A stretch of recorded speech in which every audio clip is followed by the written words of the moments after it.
Welcome back, AP. Oh, man. So it's about 8 o'clock my time. Extremely bright right now. I think that means it's about, almost noon y'all's time right now. But currently standing on a rooftop in LA, about to record your flip and bang it out real quick. Now, some of y'all are thinking to yourself right now, wait, your flip? That sounds singular. You're right. I decided to unfortunately take the advice of one Dennis and Kelly and just kind of crunch it down into one flip, make it a little bit longer, and then that way we don't have to worry about dividing things up or making it multiple grades or whatever, right? So, big thing to remember though, going forward, is that given the fact that we're on a break right now, would really appreciate it if y'all kind of just like glossed over your notes from absolutism and stuff before you have class on fourth period on, Tuesday, right? So, because we do need to review some stuff, need to kind of just go over again what absolutism is, the Eastern powers, and the big countries that we've talked about so far. Because as of this point, we've talked about France, Prussia, Austria, and now we're in the middle of Russia, right? So where we left off when we were talking about Russia, we were talking about Ivan the Terrible, right? Talking about Ivan the Terrible, Ivan Ivanovich the Fourth, actually, if you want to call him that. Ivan the Third was his father, the guy that officially broke Moscow away from the Mongols, right?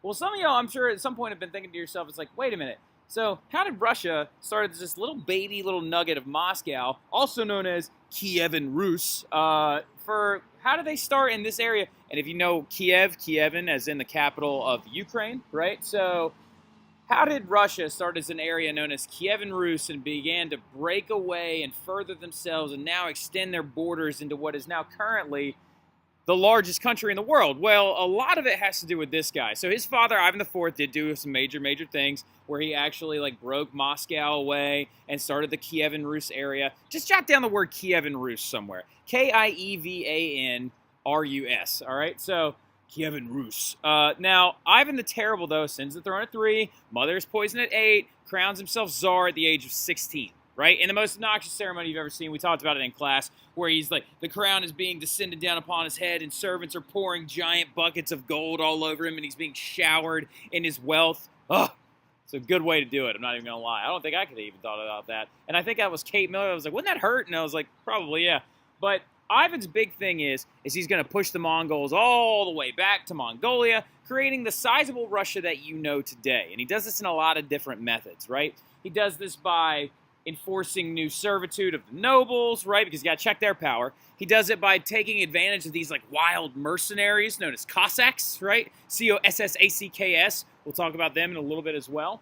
And but they just keeps pushing and pushing and pushing, okay? So, a couple things about this guy really quick is Ivan really represents the old Russia, right? The old Russia in the terms of the boyars having their very long beards, a beard being a sign of distinguishment and culture, as well as, what's the word I'm looking for? Kind of like, okay, so when we get to the English Civil War in the next part of this hate that word.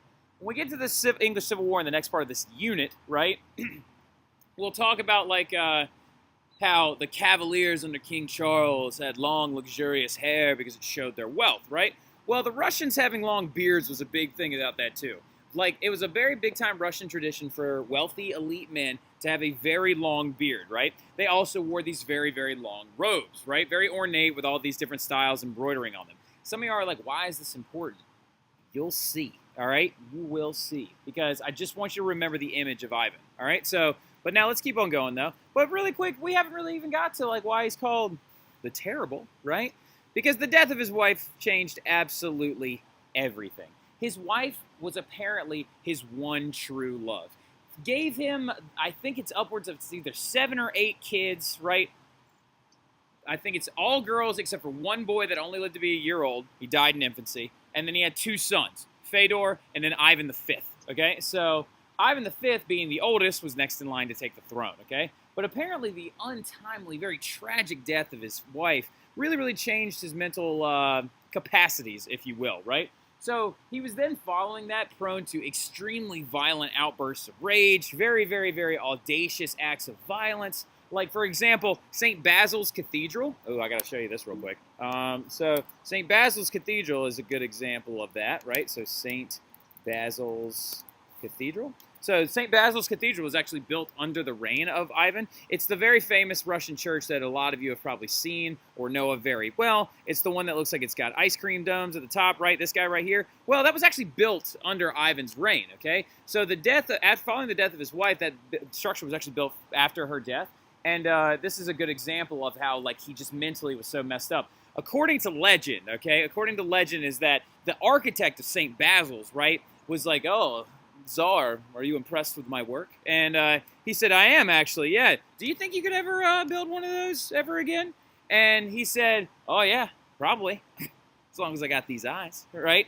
And then Ivan had his eyes burnt out, all right? So, like, this started, like, the death of his wife started a campaign of executing people that opposed him out of paranoia and possible mental illness. Now, the most famous of those stories is the death of his son, Ivan V, right? The man that was in line to take the throne next, okay?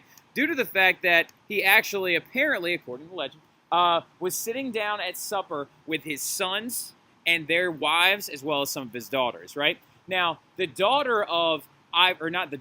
wife of Ivan V, right? His wife apparently was dressing too provocatively, right? And so Ivan, taking great offense to that, apparently beat her into a miscarriage. She was pregnant at the time. So apparently she has a miscarriage, and then Ivan, freaking out, approaches his father on the throne because you can't punch the Tsar in the face, even though you want to, but he starts yelling at him. They get into this massive yelling match. And apparently out of nowhere, Ivan's face goes ice cold, and he grabs a scepter that has a pointed end on it, and he jams it into the temple of his own son, killing him, right? So, and this is a very, very famous painting of that picture. Oh, God, it's super pixelated. Let me see if I can find a better one for you really, really quick. Ivan holding his son. There we go. So, and images. But apparently what happened after the fact, after he stabbed... This, unfortunately, is not the one that we're looking for right here. That's Ivan holding a Labrador Retriever. So, here we go. That right there is apparently the face that he made after he stabbed his own son. Following killing him, even though he was like ice cold and emotionless when he did it, apparently he then collapsed to the floor, and then just grabbing his son's dead body, he wept, right? So, now, as you can tell, a lot of historians believe that he may have been actually bipolar, and violent bipolar anyway. And then, anyway, he's not going to even stop there. Even following the death of his own son, he's going to start rounding up boyar families that gave him any type of pushback ever, and he's going to have them all executed, right? So, and then he's going to take their land. Now, this is just kind of, like, I hate to say it, but I think some people like Jenna Brady, she's ruthless, you know what I mean, would actually agree with me that this was a smart move under Ivan's, like, motives, right? Because think about it. If you're expanding the borders of the biggest country in the entire world that a lot of people consider Eastern to this day, and the biggest impact that you had on you was the Mongols from the era of, like, the 1200s up to the 1300s, you got to figure out a way to, like, rein these nobles in, right? Like, what are the big things? Quick review. What are the big motives of every absolutist? Check the power of the nobles, right? You want to check the power of the church, but the Reformation kind of did all that for you anyway, right? So the big one is, though, check the power of the nobles, check the power of the church, grow your military, right? Also create some infrastructure underneath you as well. Now, the big thing, though, about executing these boyar families, that's how he's going to do it. He's like, I'm not going to bargain with you. I'm not going to do like the Prussians did and make you military officers or give you permanent taxation, let you hunt down your serfs like they're dogs. I'm just going to kill you. So Ivan the Terrible apparently executed entire boyar families and then made a new class of noble boyars known as service nobles, where basically their power was completely dependent on the king. It's freaking genius, right? Like, so he, like, literally does one of the smartest things he could have possibly done by checking their power. Now, one of the biggest things he had to deal with, though, was a lot of serfs under these new laws of being able to be, like, hunted down or whatever. Well, a lot of these serfs under these boyar families, especially these service boyar families, are going to start running away out into the middle of nowhere, right? There are these big groups out in the wild called Cossacks, right? So Cossacks, look, you want the best way to remember what a Cossack is? Number one, don't write this stuff down yet. Don't write that down yet. If you want the best way to remember what a Cossack is, Cossack's like a land pirate, all right? So it's like a Russian land pirate. Now, a lot of you are like, where the heck do these people even come from? Are they Mongolians? Are they Russian? What are they? fun fact, what they actually were originally in the 1500s, they were vassals in the old feudal system. Now, some of y'all know what vassals are. Some of you may not. For those of you who don't, a vassal is an assistant to a lord that provides military protection. All right? So the big thing about it is these Cossacks formerly provided military protection to the Kingdom of Poland-Lithuania, the one that's on the 1700s map that we took the other day, right?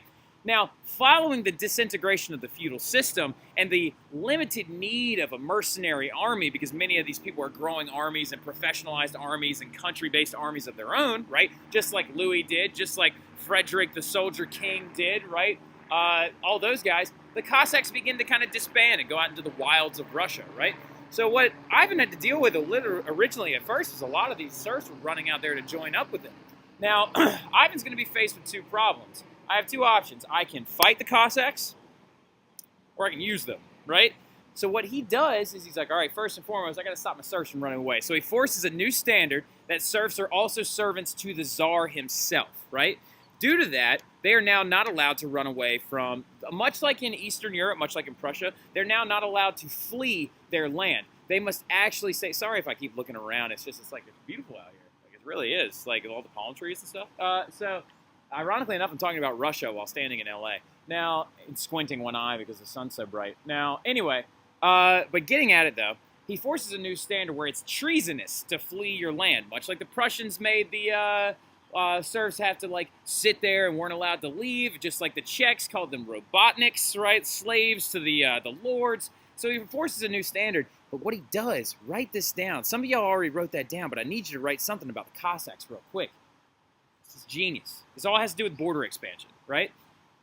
So what Ivan does is he has the Cossacks, he pays them to go colonize the areas of the Russian wild that no one can live in, right? So Siberia being the big one. So he's like, I'm not going to fight you, but I will pay you to go basically set up military strongholds in Siberia, the borders of Mongolia, and in the current day, like Kazakhstan area. I don't know if the word Kazakh and Cossack are related, probably not. And as well as the lower Ukraine area, right? So he creates a mercenary army of colonists. Genius, right? They're apparently very good horsemen, also very good marksmen as well, even for the rudimentary guns that they had at the time. But when Ivan died, right, little jump back, so he's already killed his one son. The other son died at a year old, so that leaves his other son, Fedor, right? Fedor, the Russian version of Theodore. Fedor spelled F-E-O-D-O-R, Fedor, right? So Fedor takes over. Here's the problem with Fedor, right? Number one, he doesn't produce any male heirs, all right? Ugh, bad move, Fedor. Also, according to Russian documentation, he was mentally incompetent. Now, I don't know if that means that he had a mental disability, but according to Russian records, he was not mentally capable of actually leading the Russians themselves as a people. So what ends up happening is Fedor dies without a son, and he also left the entire ruling of his empire up to his boyar brother-in-law anyway, right? Boris something or other. I can't even remember what his last name is. And he ends up leaving it to him. And the problem is that there now becomes a giant jockeying for power, and the time of troubles was known as two different things. Number one, it was a huge famine that struck in the early 1600s. So Fedor dies in the late 1500s, right? We're now moving into the 1600s, right? Some of you are like, I thought we were already in the 1600s. Remember, it's AP European. We're jumping back and forth and back and forth and back and forth, right? So in the early 1600s, Fedor dies and leaves it to his brother-in-law. And then what ends up happening is this thing called the Time of Troubles, right? Where Russia almost lost all of the power that it had actually gained, right? Due to the fact that the, the Polish-Lithuanians actually attacked the Russians and they occupied Moscow for a brief time. And also 2 million, or 1/3 of all of Russia's population, died from a severe famine caused by climate changes and stuff like that. Yeah, right? Like climate change. It's warm out here. Now, anyway, I'm just messing. It's a baiting thing. My bad. Now, following the Time of Troubles, though, Michael Romanov, I know some of y'all have heard that last name before, is going to be elected as the new Tsar. He's Ivan's grandnephew, all right? So he's going to be elected as the new Tsar, and the Rurkid, Ivan's last name was R-U-R-K-I-D or R-U-R-I-K-I-D, depending on how you translate it. That dynasty died with Fedor, right? So the new dynasty comes in, the Romanov family. And they're going to grow and expand the empire past the Ukraine and all the way to the Black Sea under Peter the Great, right? Now, Something else you should know, write this year down, 1613, okay? The Romanov family is going to rule Russia from 1613 all the way up to 1617. Ridiculous family lineage, right? But their biggest and most successful leader they ever had was this guy right here, known as Peter the Great, right? Peter the Great, okay? So Peter the Great is going to rule from 1682 to about 1725. Now, some of you are like, wow, why did we skip like 50 years of Russian history? Well, it's characterized by, I think, like 3 or 4 czars that came before him, 2 of them being his aunts and grandmothers and stuff like that. They kind of just kept the power, they kept Russia very the same. It was very the Ivan the Terrible version of Russia, long beards, big robes, stuff like that, right? Well, then Peter comes into play, because after the death of his father, what ends up happening is the problem was that the former Tsar of Russia above him had like multiple wives and multiple sets of kids. And so what ended up happening is Peter becomes Tsar at the age of, I think, 10. All right, I think about 10. And he has to dual rule with his half-brother, right? Apparently, it's really, really cool. His throne was like 2 seats, and Peter would sit here, and then his brother Alexei, I think, would sit right here, his half-brother, and then like Peter's mom, where there was a big hole cut out in the throne, and she would actually sit back in the back and actually like whisper things to him whenever he was talking to royals and things like that. So his early reign was characterized just by him being very, very young, you know what I mean, and kind of not really seeing too much of anything. But he did have a fabulously solid education. And his biggest beef that he had with most of the politics that were going on in Russia at the time before he became the sole czar, biggest thing that he had dealt with is the fact that, why are we still Eastern, right? I want to be a powerful European power. And that's the thing. After him, not going to be that way anymore. He creates the Western version of Rome that we associate with Europe today, all right? So his big thing, though, is 1 year out of his reign was considered peaceful, right? So he actually, his big motive was like, I want to grow the army, and I want to actually grow the boundaries of Russia. His biggest 2 enemies that he actually had were the Ottomans and the Swedes, right? So the Ottomans and the Swedes. Now, the Ottoman, and a lot of that has to do with the fact that he not only wants to grow the army, but write this down as well, he wants to grow the navy, right? He wants to create a powerful, very, very bulky, very aggressive navy, right? Because he knew for a fact that, number one, it brings in more trade, brings more money, also brings in more military dominance. And all the cool kids at the time, like France and Great Britain and the Dutch and Spain, oh God, why did I say Spain like that? And Spain and stuff like that, they're all growing in size and colonizing everywhere, and you can't really do that without boats. So now, keep going forward, though. He is going to establish this thing known as, how did he do it? How, you ask? I'll tell you. He established this thing known as the Grand Tour, also known as his Grand Embassy, right? Where he takes 200 nobles for an 18-month tour of Western Europe. They go to Amsterdam in the Netherlands, and they learn how to create ships and make a shipping infrastructure because the Dutch East and West Indies Company were so strong at the time. He then goes to France and learns the courtier disposition of Louis XIV's royal court, or the one that he left behind anyway, and like how every diplomat spoke French and they were well manicured, and he noticed their clothes and their fashion and their cuisine. He goes to England and he studies how to actually rule effectively with a very intense constitutional system, as well as with this whole thing with the legislative body and stuff. He actually outlawed an old thing called the Duma, right? There was this thing called the Duma, D-U-M-A. It was actually a council of boyars that advised the king, and he was like, nah, screw that, and he actually replaced it with 10 members of his Senate, all right, so that would actually be loyal to him, right? So he goes into this, the Grand Embassy goes on this 18-month tour of Europe where he studies crafts, weaponry, naval fleets, all kinds of intense stuff like that. Now, the crazy thing about it, though, he apparently was easy to spot. So he apparently, while he was on this grand tour, was very easy to see because he's 6'7" without shoes on, right? Another really funny thing about this very, very flattering picture of him, you'll notice when we compared Ivan earlier, Ivan, big beard, long robes, stuff like that. So when Peter comes back, he actually outlaws boyars to have beards. He says everyone must dress in Western clothing. He outlaws a lot of other very, very basic old Russian things. Women had to wear veils whenever they went out into public. He said, no more of that, right? That was an old Mongol thing, actually, that held over. He said, no more of that whatsoever, all right? Women are allowed to actually walk around in public freely, okay? And then also he said, if you want to address me or talk to me, you must speak to me in French if it's about diplomatic matters, right? So he also shaved his own beard. He went just the mustache, right? Also the very long, luxurious hair. Funny thing about this particular picture, though, his head is not proportional, all right? And I mean that in real life, his head was not proportional. He had like a peanut head for how big his body was. He actually, real weirdly, when he had shoes on, was 6'8", and he had very small feet and very small hands. All right, so and a very small head. He also, we believe, might have had some type of epilepsy because he had facial tics. So anyway, continuing forward though, Peter the Great, very cool person, but he was blown away by the power brought to trade by the Dutch and English East Indies companies. So he wants to grow his naval fleet, right? So the biggest place that he learns this from, first of all, write this down somewhere, jot it down. Had some success fighting the Ottomans, took the Black Sea and the fort of Azov, right? A-Z-O-V. I think it's A-Z-O-V. Pretty confident it is. Not the Azores. That's what the Portuguese discovered off the coast of Africa. But he actually takes a small chunk of land from the Ottomans, right?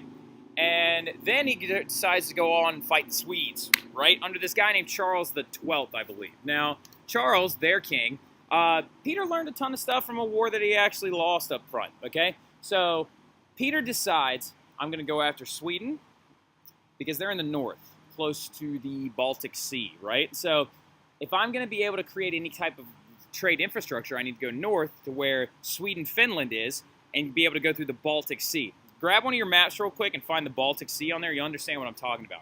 That way it opens him up to trade with the Holy Roman Empire, France, England, all those people, right? Opens up entire avenues. Because due to where Russia is actually located, they can't actually necessarily go just anywhere, right? They have to actually go somewhere where it's geographically acceptable. Now, the war of aggression against Sweden was also known as this Great Northern War, right? The Great Northern War. Now, the big thing is, though, Russia is going to fail in their original attempts, right? He's going to fail in their original attempt to take these lands from Sweden due to the fact that the impetuous Charles, right, the young Charles King, he actually just underestimated him. He was like, oh, he's just going to come at me with this really long bombardment. He's just going to try and blow us up. We're going to wait him out, and then we're going to go bam. But what actually ended up happening is Charles, like threw everything he had at him and embarrassed the Russians early on, right? And so this gets him into an entire thing where he's like, all right, you want to play that game? Fine. So what he decides to do is he makes all boyars civil servants, right? He structures them into the government. He requires them receive schooling for at least 5 years away from home to grow their depth of knowledge about other European areas and bring that intelligence back. He also creates a common man army of over 200,000 people, and the nobles were made officers. He stole that idea from the Prussians, right? So, big thing getting into it, though, serfs and peasants were required to work in factories and farms and support the military. Good stuff, right? So, he decides to then come back at Sweden, and then he crushes them, right? So, after all of these reforms, he comes back at Sweden and gains access to the Baltic Sea, and he founds his new capital city of St. Petersburg. Not named for himself, named for the saint that he was actually named after. Something he's going to do as well is when he founds it, he declares that the year was 1700 when he founded it, even though he's a little bit off. So he says, I am no longer using the old Russian model of dating, because according to Peter, before he actually founded St. Petersburg, it was the year 7207, because that's how old the Russians thought the Earth was. So instead he decides, we're now in the 1700 years following the birth of our Lord, right? So he actually even goes Western on how they keep dates. And ironically enough, he didn't actually defeat the Swedes until 1715, and he founded the city that he actually took one small piece of land from in 1700. So it's kind of like a big middle finger to the Swedes. And he founded that city, and it's going to become the capital and for up until 1917, actually. St. Petersburg is where the capital will be moved to. So, right, capital moved to St. Petersburg. Many Russians hated all the changes, but Westernization meant more power, right? Just because you can't wear your robe anymore and you had to pay a beard tax, I forgot to tell you that. He outlawed the beards, but if you wanted to keep the beard, you had to pay 100 rubles a year to actually keep your beard if you were a boyar. And so Russia under Peter the Great just gets everything. What I'd like you to do, too, for extra credit for this upcoming test, if you actually watched it all the way to the end, find another thing that Russia had changed under Peter the Great. You bring it in and share it when we actually have class on Tuesday, when we start reviewing a little bit to get ready. We have one more thing to talk about. We have to talk about England and a little bit of the Dutch. And then we'll be done. And your next test will probably be by the end of the week that we come back. If not then the Monday after, okay? So I hope you all are enjoying your break. I know this was a long guy, but look, break it up, swath it up, do what you got to do. I'll see you guys later. Have a great one. Bye from California.